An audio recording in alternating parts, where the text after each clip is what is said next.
Author Julia Lee makes her feature film debut as the writer and director of Sleeping Beauty.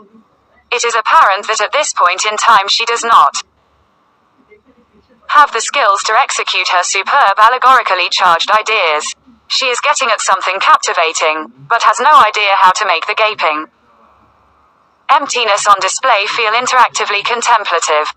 Behind the camera she comes through as someone with a capable eye for framing and use of color, backed by a strong technical team. The film is alternately and appropriately luscious and icy. As a filmmaker, her distancing techniques are far too studied and derivative of the likes of Haneke and Breat, without the elements that make them the vital voices they are. Sometimes her choices are laughable, such as a lengthy monologue featuring Lucy's, Emily Browning, first client. The gentle elderly man delivers a speech while looking directly at the camera. It is a painfully manufactured contrivance, like something out of a high school theatrical piece. Her strong suit lies in her ability to take what has been drolly categorized as an erotic drama, and presenting the material with a uniformly effective unerotic frankness. She subverts expectations, and the scenes depicting the client's interactions with Browning are the film's high points. The clients project their desired purpose onto Lucy. She is a blank slate that reflects much about how men see women as they choose to according to their needs and cravings at any given point. A common complaint I wholeheartedly do not agree with is that Lucy is too elusive. The way Lucy is portrayed works. In theory, again, if only the material was stronger. She is cold and distant although she surrounds herself with people. Her motivations stem not just from money but from a personal quest. Lucy wants to push herself into unknown territory. She is at once impulsive and calculating. Her only real connection is with Birdman, Ewan Leslie, a lonely suicidal alcoholic who is not long for this world. These scenes remain too underdeveloped to strike. In almost every scene Lee unfortunately misuses sparse dialogue by sprinkling hollow exchanges that are presented as complex, but really are not. Sleeping Beauty does not bore.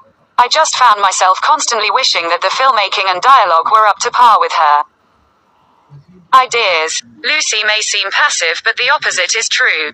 She seeks agency through passivity. She is entirely in control and makes herself purposely vulnerable in an extreme way.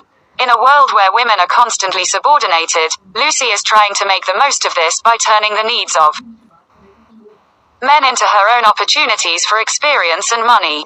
When I watched Sleeping Beauty, I had been reading quite a lot of Angela Carter, and a lot of her ideas come into play here. Not least is how natural body as commodity is, and how women are looked down upon for simply being logical. Carter was a somewhat radical post-feminist. Her ideas are truly fascinating and reflect a lot of what is going on in Lee's film. Something that Sleeping Beauty gets right is this idea of the ludicrous dialogue that comes with the sexual exploration film. Films that deal in shady eroticism always seem laughable to a large chunk of the viewing audience.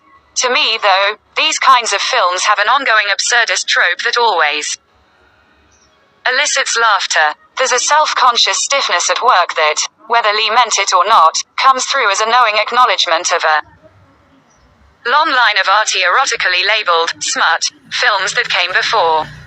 I cannot help but think that Sleeping Beauty would have worked better as a novel. I realize this review makes the same statement over and over, but it must be stated for a final time. Julia Lee's thematic concerns, her elusive lead character, her distancing tactics all work on their own. But she lacks a filmmaker's instinctive eye, resulting in a substandard and far too studied work. The last thing this director wanted was for someone to talk out of the film feeling indifferent, and yet all it got from me was a comprehensive shrug. Unable to execute her vision, or to justify its bareness with strong material, Julia Lee's Sleeping Beauty is thematically rich but, as a film, dead on arrival.